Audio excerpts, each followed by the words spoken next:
मध्य प्रदेश के नरसिंहपुर जिले में यह वही स्थान है जहां आदि शंकराचार्य ने गुरु दीक्षा प्राप्त कर भारतवर्ष में हिंदू सनातन धर्म का पताका लहराया और 4 मठों की स्थापना की। इस गुफा की खोज पूज्य पाद अनंत श्री विभूषित ज्योतिष एवं द्वारका शारदा पीठाधीश्वर जगत गुरु शंकराचार्य स्वामी श्री स्वरूपानंद सरस्वती जी महाराज ने 1949 में की। नर्मदा नदी के सांकल घाट और ढाना घाट के पास नीमखेड़ा धूमगढ़ में ये गुफा स्थित है।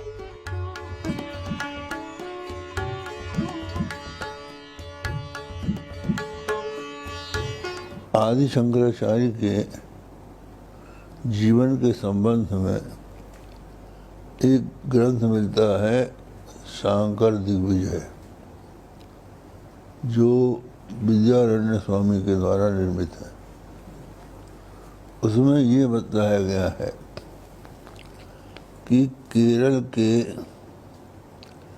कीलरी ग्राम में शिव गुरु और आर्यांबा से भगवान शंकर के अनुग्रह से एक बालक ने जन्म लिया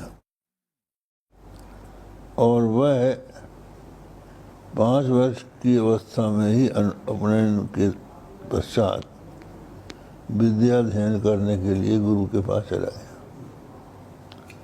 और 8 वर्ष की अवस्था होते होते समस्त वेदों में पारंगत हो गया और उसके पश्चात अपनी माता की आज्ञा लेकर गुरु की खोज में वो उत्तर भारत की ओर चले। तो वहाँ ये लिखा है कि नर्मदा के उत्तर तट पर गोविंदनाथ वन में एक योगीश्वर गुफा में रहते थे। जब वो उत्तर तट पर आए तो उन्होंने देखा कि ये महात्माओं का आश्रम है।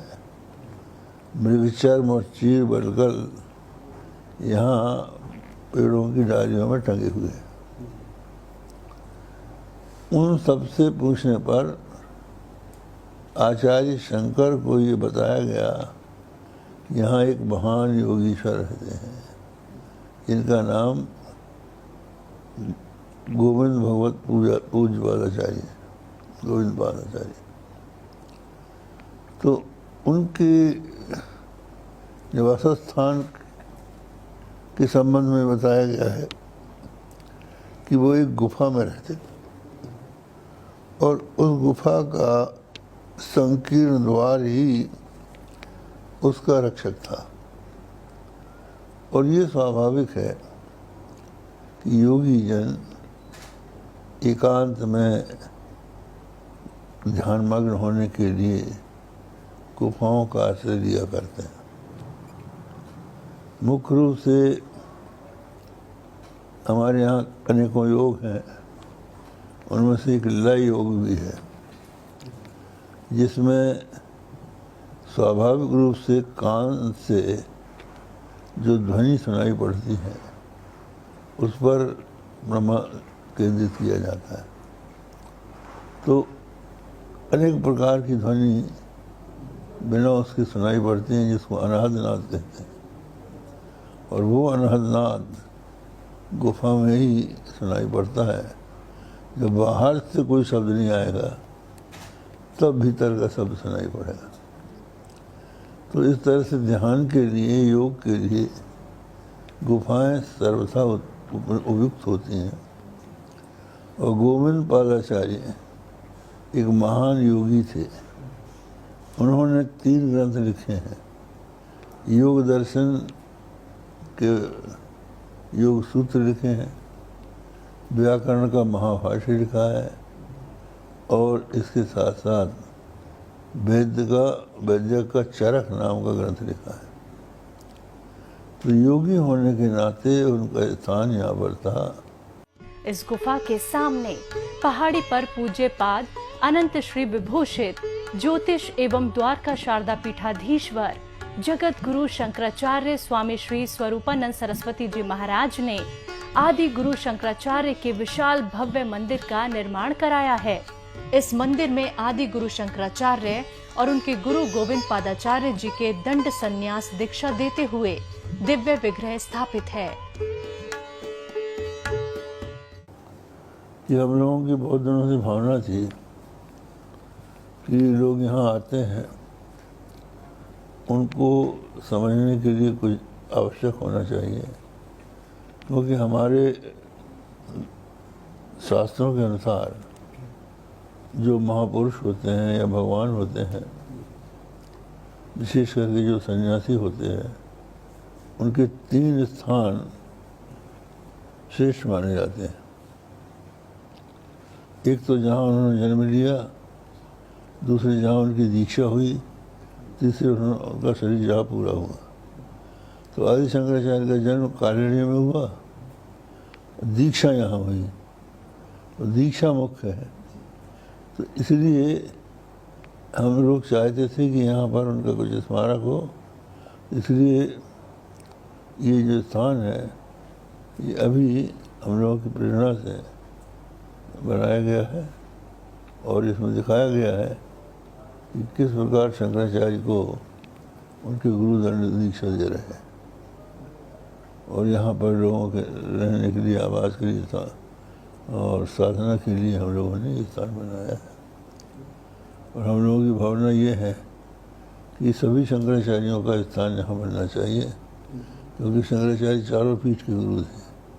यह बहुत कम लोगों को मालूम है कि सनातन धर्म का विस्तार नरसिंहपुर जिले के ग्राम नीमखेड़ा स्थित आदि शंकराचार्य की इसी गुफा से हुआ है, जहां आदि शंकराचार्य अपने गुरु की खोज में 2500 वर्ष पहले पहुंचे थे। यहीं उन्होंने गुरु गोविंद पादाचार्य से दीक्षा ली थी।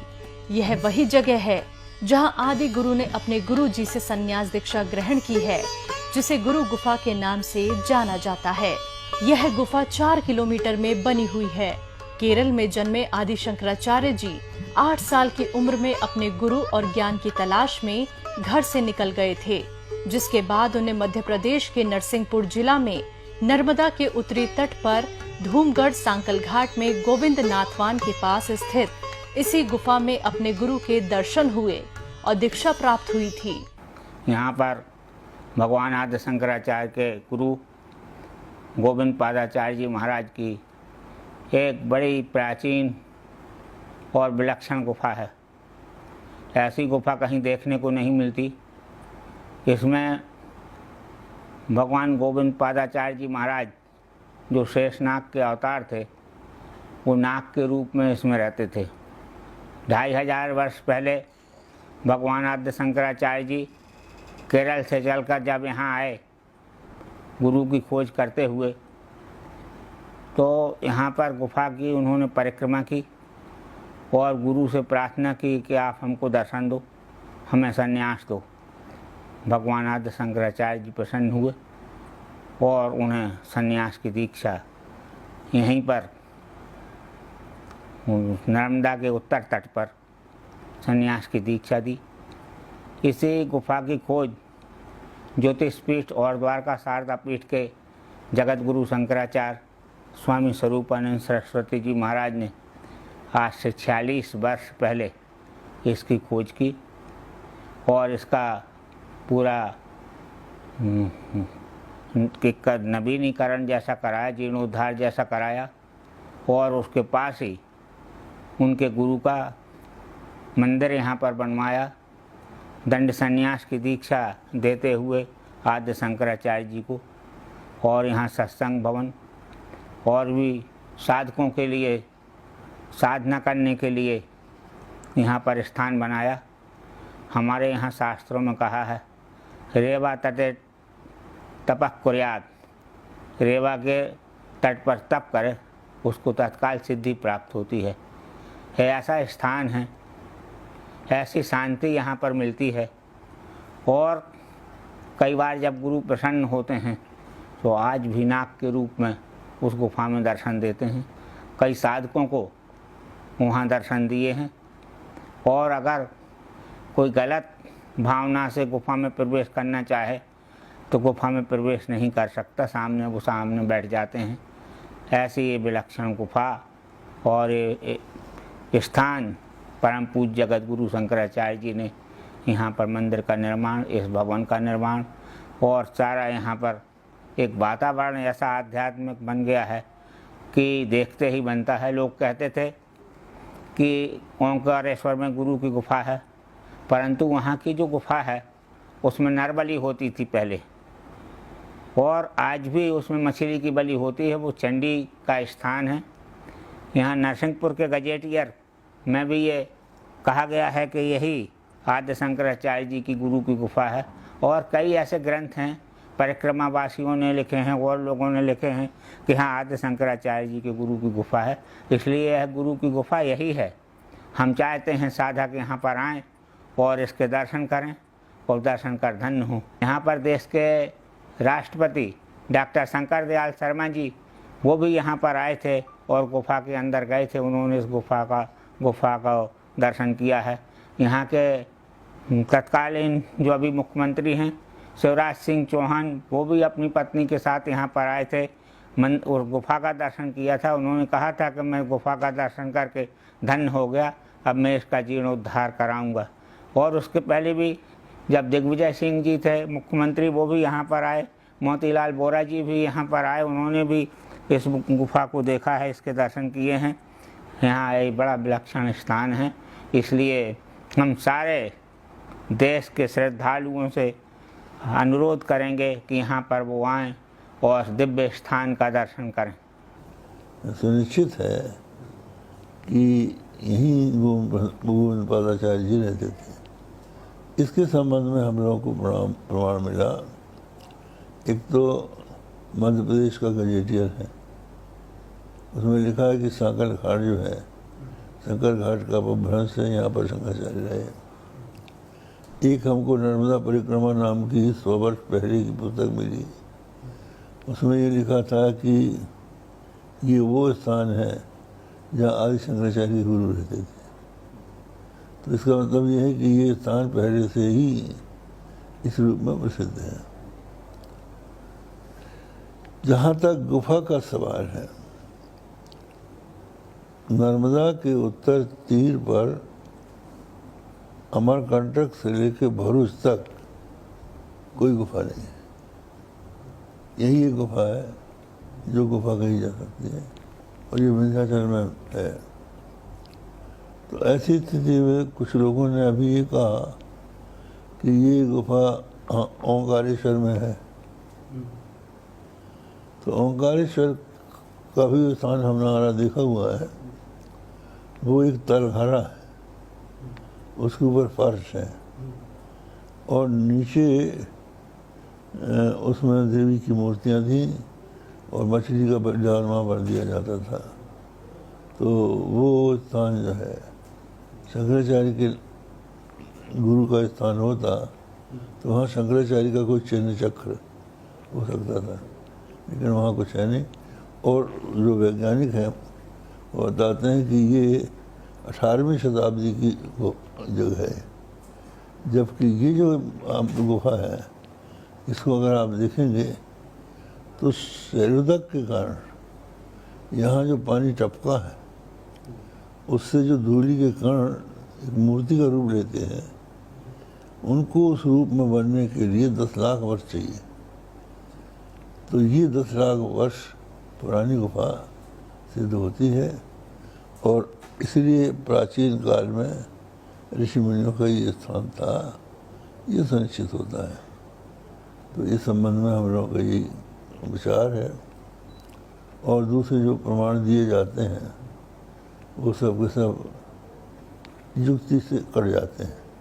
अगर ओंकारेश्वर में उनके गुरु रहते तो उसमें ये कहा जाता कि ये ओंकारेश्वर में उनका स्थान था, क्योंकि ओंकारेश्वर ज्योतिर्लिंग है और ज्योतिर्लिंग का नाम ज्योतिर्लिंग पहले से है, शंकराचार्य के पहले भी है। तो वो गोविंदनाथ वन ना कहकर ये कहते कि ओंकारेश्वर में शंकराचार्य जी आए उनके गुरु के पास, लेकिन वहाँ उसका कोई उल्लेख नहीं है। वहीं इस गुरु गुफा की खोज पूज्यपाद अनंत श्री विभूषित ज्योतिष एवं द्वारका शारदा पीठाधीश्वर जगत गुरु शंकराचार्य स्वामी श्री स्वरूपानंद सरस्वती जी महाराज ने आज से तकरीबन 46 वर्ष पहले इस गुफा की खोज की, साथ ही इस गुफा का नवीनीकरण कराया। साथ ही भक्तों की साधना करने के लिए एक विशाल मंदिर का निर्माण किया गया, ताकि हर कोई गुफा के दर्शन करने के साथ साथ इस मंदिर में पूजा अर्चना कर सके। धर्म का अर्थ कोई संकीर्ण विचारधारा नहीं है। धर्म कहते हैं मनुष्य के नैतिक कर्तव्यों को, उसका पालन करना मनुष्य का कर्तव्य होता है। जैसे आप देखिए, हमारे देश में जो सरकारें बनती हैं, वो सरकारें जनता से राय लेने जाती हैं, जिसको वोट कहते हैं। तो वो जो राय लेने आप गए, उसका आधार होता है आपका मैनिफेस्टो, जिसको कहते हैं निर्वाचन घोषणा पत्र। वो सत्य होना चाहिए कि नहीं होना चाहिए? सत्य अगर नहीं होगा तो आप नेता कैसे बने और कैसे जनता का कल्याण करेंगे? तो ये सत्य ही तो धर्म है। सत्य बोलना, सत्य आचरण करना, मन वचन कर्म से एक रहना, इसी का नाम धर्म है। तो ये कोई मत मतांतर नहीं है, ये मनुष्य का कर्तव्य है, उसकी नैतिकता है, मनुष्यता है, इसका नाम धर्म है। तो आप उसके नाम पर सत्तारूढ़ हो जाएं और उस पर आचरण न करें, ये उसका दुरुपयोग है। अब जैसे उदाहरण के लिए हम आपको बताना चाहेंगे कि कोई व्यक्ति जाति से ब्राह्मण है, शराब पीता है, मांसाहार करता है, लेकिन ब्राह्मण होने के नाते वोट मांगता है, तो ये उसका गलत है ना। क्योंकि ये आपकी जो जाति है वो आपको अच्छे काम के लिए प्रेरित करने के लिए है, आपके चरित्र को ऊंचा उठाने के लिए है, इसके लिए नहीं है कि आप केवल इससे लाभ उठाएं। इसलिए हम लोग जाति व्यवस्था में और जातिवाद में अंतर मानते हैं। तो पहले यहाँ जाति हमारे यहाँ व्यवस्था थी, अब वो जातिवाद का रूप ले लिया उसने, तो यही उसका दुरुपयोग है। ऐसा है कि जो अभी बांध बांधे गए हैं, उन्हीं के कारण पुनर्वास में बाधा पड़ रही है। आपने सुना होगा कि सरदार बांध का जो स्तर ऊपर किया गया तो बहुत सारे स्थान डूब गया, तो वहाँ के बहुत से लोग निर्वासित हो गए। अब वो बेचारे घर उनका चला गया, दूसरा घर नहीं मिला, वो तो अपने घुटनों पर पानी में खड़े होकर अभी भी सत्याग्रह कर रहे हैं। अगर आप यहाँ बांध बांधेंगे तो एक तो यहाँ की सबसे श्रेष्ठ भूमि है, एशिया की सबसे उपजाऊ भूमि, वो डूबेगी। दूसरे यहाँ का जंगल डूबेगा, जंगल के डूबने से बहुत से पशु पक्षी उससे प्रभावित होंगे। तीसरे जो खेत डूबेंगे, खेत में रहने वाले जनता के लोग जो हैं उनको जब कष्ट होगा तो वो कहाँ जाएंगे? इतनी अच्छी उपजाऊ ज़मीन, मकान तो आप कहीं भी दे देंगे, लेकिन अनाज पैदा करने की ज़मीन कहाँ से देंगे? ये प्रदेश में और कहीं नहीं है, और उन लोगों को वहाँ से हटाना पड़ेगा जो पहले से वहाँ बैठे हैं, तो ये भी अन्याय हो जाएगा। और तीसरी बात सबसे ये कठिन है कि हमको वैज्ञानिकों ने बताया, भूगर्भ के वैज्ञानिकों ने, कि ये नर्मदा चट्टानों के ऊपर से बहती है, ये साधारण जमीन पर नहीं बह रही है, पत्थर के ऊपर से बह रही है। इसीलिए नर्मदा के किनारे आप बोर करना चाहें तो 300-400 फुट के नीचे भी पानी नहीं मिलेगा, क्योंकि वो पानी रिस नहीं रहा, पत्थर से बाहर ही बाहर चला जाता है। तो अगर आप बांध बांधेंगे तो पानी इकट्ठा होगा, तो किनारे के खेतों में जाएगा, तो कच्ची ज़मीन में जाएगा और उससे रिसते हुए उस क्षेत्र, उस जगह जाएगा जहाँ पर धरती बहुत गर्म है, तो वहाँ की भाप से भूकंप होने का खतरा है। तो इस तरह के कई बार भूकंप इस क्षेत्र में आ भी चुके हैं। अगर आप बांधेंगे तो फिर भूकंप का खतरा है। और आपने ये देखा है कि जबलपुर नष्ट होते होते बचा है। इसलिए अब नर्मदा में दूसरा बांध नहीं बांधना चाहिए, ये हमारा स्पष्ट मत है। और सबसे बड़ी खराब बात ये होगी कि नर्मदा में जब बांध बांधा जाएगा छिनकी उमरिया में, तो उस पानी की ठेल झांसी घाट के पुल तक जाएगी। ये हिरन नदी है, इसका भी उधर ऊपर चली जाएगी और हो सकता है कि इससे गुफा भी डूब जाए। तो नर्मदा के किनारे जो मंदिर हैं, बहुत से मंदिर डूब में आए हैं, तो उनको उद्वासित कर दिया गया है, उनके नाम पर दूसरा मंदिर ऊपर बना दिया गया है। तो उसका तो मार्जन आपने कर लिया, लेकिन गुफा कैसे ले जाओगे? गुफा तो वहाँ से हटाई नहीं जा सकती। अगर वो हटाई गई तो वो तो गुफा ही कहाँ रह जाएगी। इसलिए हम लोग ये समझते हैं कि वो बांध वहाँ पर नहीं बनना चाहिए। अपने इस प्रदेश को पवित्र करने वाली जो नर्मदा है, उसके साथ सबसे बड़ा अन्याय ये हो रहा है कि इसकी रेत का उत्खनन हो रहा है और इतना उत्खनन हुआ है कि अभी भी उसके ढेर लगे हुए हैं और सरकार ध्यान नहीं दे रही है। और हालत ये हुई है कि कुछ लोगों ने वहाँ पर रेत इकट्ठी की थी, तो यहाँ के कलेक्टर ने उस पर नियंत्रण करना चाहा तो उसका ट्रांसफ़र करा दिया गया। अब किसी की हिम्मत नहीं पड़ेगी ऐसे लोगों को नियंत्रित करने की। और आप जगह घूम के देख लें, जगह जगह वहाँ रेत का उत्खनन हो के लोगों ने इकट्ठा करके रखा और अरबपति हो गए वो लोग। तो ये जो हो रहा है, और आप देखिए नर्मदा किसी भी नदी का जो रेत है, वो रेत उसके जल को छानती है, उसकी वो विशेषता है। अगर वो रेत निकाल दी जाए तो उसका छानना बंद हो जाएगा।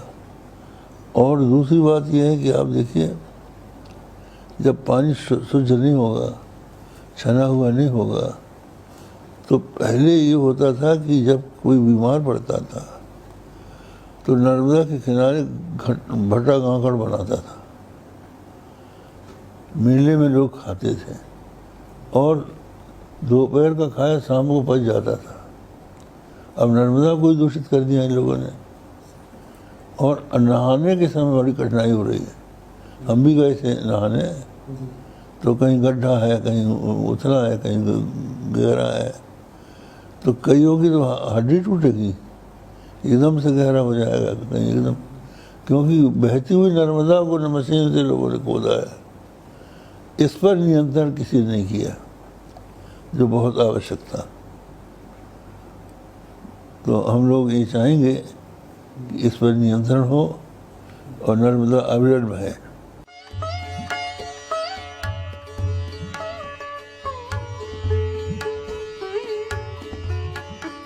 वही कहा जाता है कि भारतीय संस्कृति में गुफा का एक बहुत बड़ा स्थान माना गया है और यह गुफा बेहद ही प्राचीन गुफा है, जिसमें आदि शंकराचार्य ने गुरु दीक्षा प्राप्त की है।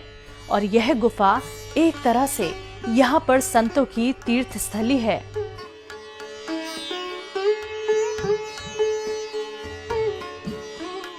राजराजेश्वरी माता त्रिपुर सुंदरी के नाम से जाना जाता है। इसके अतिरिक्त आप यहाँ नीचे देखेंगे कि 3 मूर्तियाँ हमारे सभागार में है।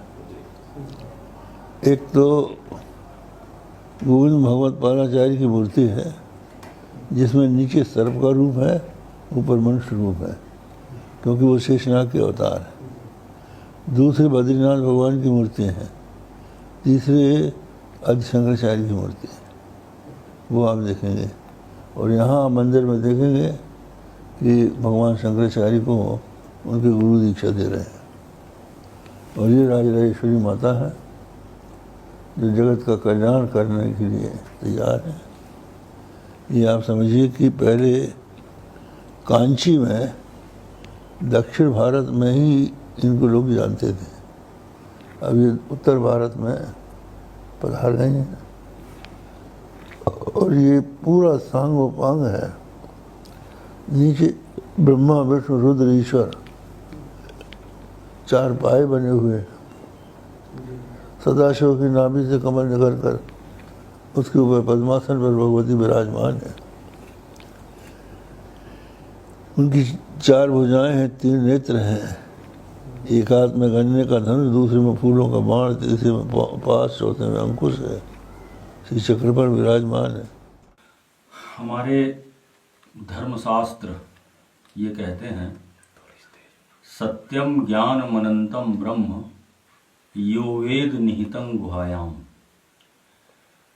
जो ब्रह्म है वो सत्य है, वो ज्ञान है, वो अनंत है। इसको प्राणी बुद्धि रूपी गुहा में बैठकर जानता है। तो यहाँ बुद्धि की उपमा गुफा से दी गई है कि बुद्धि रूपी गुफा। प्रकृति में भी देखें, बाह्य स्वरूप में भी देखें तो भारतीय संस्कृति में गुफा का एक बहुत महत्वपूर्ण स्थान है।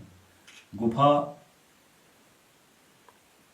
पाषाणमयी होती है, पत्थर के बीच में एक ऐसी संरचना होती है जो समशीतोष्ण होती है।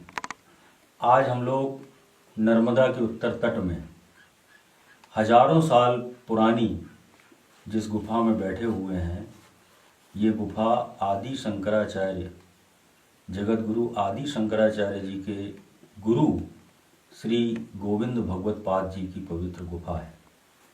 इस गुफा के बारे में आदि शंकराचार्य जी के चरित्रों में यह बतलाया गया है कि प्रादेश मात्र विवरम प्रतिहार भाजम। उनके गुरु की जो गुफा थी वह नर्मदा के उत्तर तट में थी और जिसका द्वार वितस्ती प्रमाण था। इतने प्रवेश द्वार से वो योगी इस गुफा में प्रवेश करते थे। हम सब सनातनी हिंदू जानते हैं कि हमारे यहाँ अनादिकाल से गुरु परंपरा चली आ रही है, जो नारायण से प्रारंभ होकर आज जो 2 पीठ के जगत गुरु शंकराचार्य, ज्योतिष पीठ एवं द्वारका शारदा पीठ के जगत गुरु शंकराचार्य स्वामी श्री स्वरूपानंद सरस्वती जी महाराज यहाँ विराजमान हैं, उन तक ये परंपरा चली आ रही है। तो इस गुरु परंपरा के आज से 2500 वर्ष पूर्व जो गोविंद भगवत पाद आदि गुरु शंकराचार्य के जो गुरु हैं वो इस गुफा में विराजते थे, समाधि में लीन रहते थे। आदि गुरु शंकराचार्य जी ने उनसे यहाँ आकर ब्रह्म ज्ञान और संन्यास प्राप्त किया और यहाँ गोविंद भगवत पाद जी ने उनको एक अभियान के लिए अग्रेसित किया कि तुम जाओ, मैंने ये जो ज्ञान तुम्हें दिया है, ये जो योग विद्याएं तुम्हें दी हैं, इसका पूरे भारत में प्रचार करो। तो यहाँ से प्रेरणा लेकर, इसी दिव्य स्थान से प्रेरणा लेकर आज से 2500 वर्ष पूर्व आदि शंकराचार्य जी निकले। और जबकि हम सब जानते हैं कि उस समय पूरा भारत बौद्ध के प्रभाव में था, तो उन बौद्धों के प्रभाव को आदि शंकराचार्य जी ने खत्म किया। 72 मतों, अवैदिक मतों का खंडन किया, चारों दिशाओं में 4 पीठों की स्थापना करके और वहाँ अपने सुयोग्य शिष्यों को आरूढ़ कराया और वही आचार्य परंपरा आज तक अविच्छिन्न रूप से चली आ रही है। तो हम सनातनियों, सनातन धर्मियों का यह तीर्थ स्थल है। आदि शंकराचार्य की जो गुफा है वो वास्तविक रूप से यही है। गुरु जी के पास नरसिंहपुर का गजेटियर रखा है, आप लोग देख सकते हैं। गजेटियर में भी लिखा है कि यह सांकल ग्राम जो है यह आदि शंकराचार्य जी के नाम पर यह सांकल नाम रखा गया है, क्योंकि ये पहले शंकर घाट नाम था इसका। अब ये सांकल घाट के नाम से जाना जाता है। तो इस तरह से एक बहुत बड़े सत्य का जो है परिष्कार पूज्य महाराज श्री ने हम सनातन धर्मियों के लिए किया है, और इसी उद्देश्य से और इसी प्रचार के उद्देश्य से आप सब लोगों का यहाँ आह्वान है कि आपने स्वयं भी देखा है, तो इस गुफा को इसी रूप में आप जो है सनातनियों के बीच में लेकर जाएं और उनको बताएं, सत्यता से अवगत कराएं, और अधिक से अधिक संख्या में लोग यहाँ कैसे आएँ। तो पर्यटन के उद्देश्य से भी यहाँ परिष्कार सब हो रहे हैं, अभी यहाँ भवन बने हैं, रोड बनी है, और भी आगे योजनाएं हैं। इस जगह को इस तरह बनाया जाए कि जो युवा है वो भी सनातन धर्म को यहाँ आके समझ सके, जान सके और इसकी गरिमा को पहचान सके।